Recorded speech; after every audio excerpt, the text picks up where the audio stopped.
Good morning, everybody. Here we are again, Tuesday, now in December, ending this year of shedding skin. I'm using some cards, some angel therapy cards that were left for me by the wonderful, amazing late Mark Hartshorn. So I'm actually hoping there's some messages in here from Mark in his angel energy. Who doesn't need a bit of angel energy in their life? So that's where we see where we're going for the collective this morning, the start of December, and vacuuming away fear. So clearing away fear. So where are you being held back in fear? I mean, fear's a funny thing. It can keep us safe, it can be valid, but it can also be a major hindrance and stop us doing things where the fear would never have materialized anyway.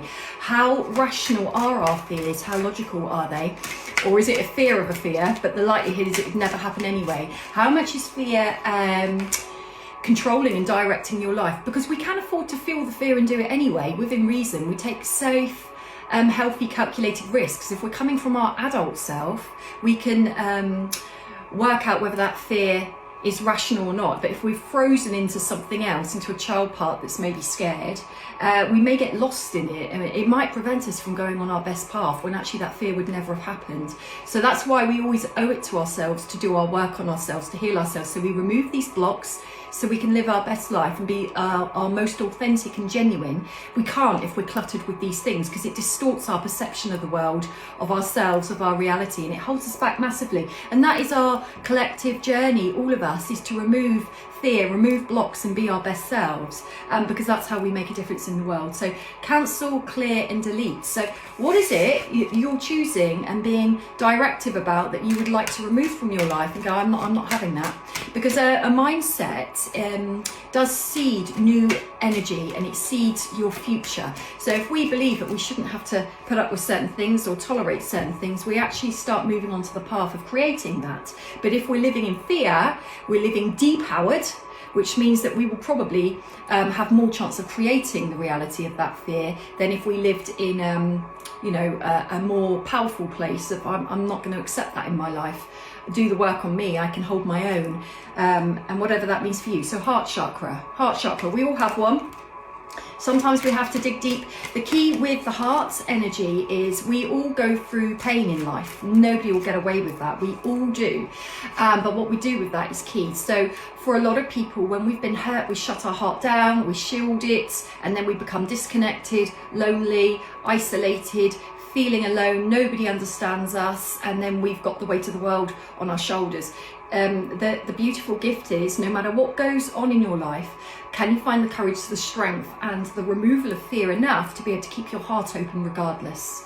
That doesn't mean that you don't protect and shield your heart. That's something else. We have to do that. So it's about having an open heart but with boundaries, not a closed heart with fear, and moving through that. So maybe that's something you could generate for this new year coming. Listen to your intuitive feelings. Do you live your life purely from your mind? I suggest if you're watching this video, you don't. However, we need to use all of our senses, because we get a much broader view of things, rather than a really narrow view that doesn't actually make us aware of so many things. You know, what is our perspective in life? What is our perspective? Vegan, vegetarianism, love a bit of that myself. I think it's important not to judge. We live in a culture that's very judgmental, whether we do, whether we don't, on topics like this. I think people are generally overall in their own time getting pulled towards a different way of living, looking at diet, for example, because it impacts the way we think massively, but also the ethical side of it, and challenging what we've been told and what we're supposed to be eating, and thinking actually if we went with our intuition, we may find that what we feel drawn to eat is very different. So clear yourself, clear your heart, but clean your body. Body, heart, soul, mind all go together. We have to work on them in equal proportion, otherwise we become imbalanced, and that's when we have the distortions, that's when we have ailments in the body.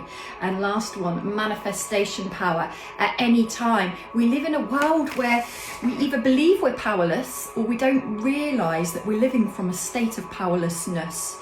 We choose how we live.